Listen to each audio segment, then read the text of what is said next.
Hey everybody, welcome back to the channel. So we got a cold December morning here in Virginia, and what I'm working on this morning is cutting some battens for the pole barn project. I'm going to cut these out of kiln dried 1x12 siding material. It's eastern white pine. In the past I would normally cut battens on a table saw, but it takes a long time. It wastes a lot of wood, believe it or not, because the table saw generally has about a 1/8 inch kerf that you're turning into sawdust. The sawmill here, I really have about a 1/16 kerf, and it makes less sawdust just because of the type of chisel tip we have on a bandsaw blade versus a chisel tip you have on a carbide table saw blade. So I thought for the current project, I'm going to try cutting these battens on the sawmill here. I'm going to stack up 1, 2, 3, 4, 5 of these 1x12s and then go through them all at once. I'm going to get 5 battens out of each board, so that should give me 25 battens in the end. What I normally do on pole barn projects with this type of siding is, as I'm going through and putting up the main boards, I put aside any boards that have big knot holes, that have defects, that have problems on the edges, and I save those for battens, because when you're slicing into about 2-inch wide battens, if you waste a chunk of a board, no big deal. I can't use those boards for siding because of the defects, but they work out fine for battens. And a lot of times what will happen is, I'll saw through a defect or not, that batten might break in two, but I get 2 short battens out of that, and I do need some short battens for this project. So hopefully I will get good quantity of battens out of these boards. This is really my test run with the sawmill and some of these boards, so we'll see how things go. One thing I wanted to mention: when you're stepping through and cutting battens, you really do need to account for the kerf of your saw blade, whether it's a sawmill or a table saw, because you are converting that wood into sawdust. And in this case, I'm getting 5 battens out of a board. That means I'm making 4 cuts. That's an awful lot of sawdust that I'm making.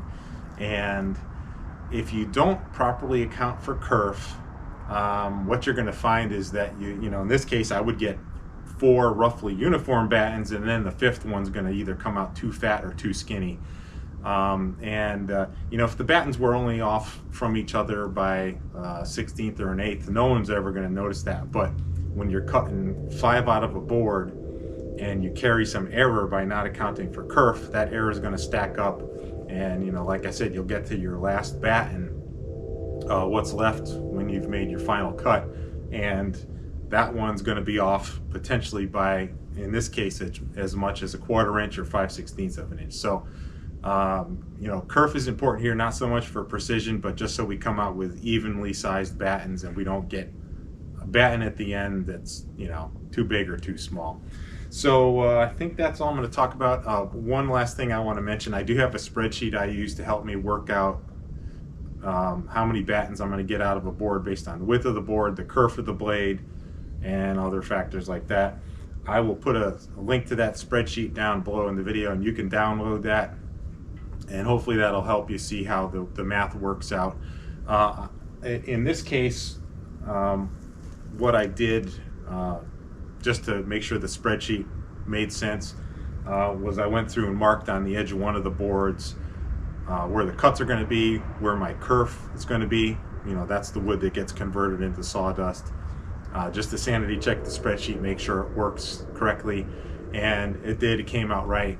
And so basically, I'm going to start my saw blade on the top finished edge of the board as if I had just made that cut, and then I'll be able to go down in fixed increments based on what the spreadsheet tells me and come out with even battens in the end. So that's enough talk. Let's get the mill fired up and get started. By the way, this has been a cold enough morning that neither the carburetor or the GoPro has been real happy about operating in these temperatures. So I don't know how far we'll get, but we'll do what we can.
All right, that's going to do it for this morning. Thanks for watching.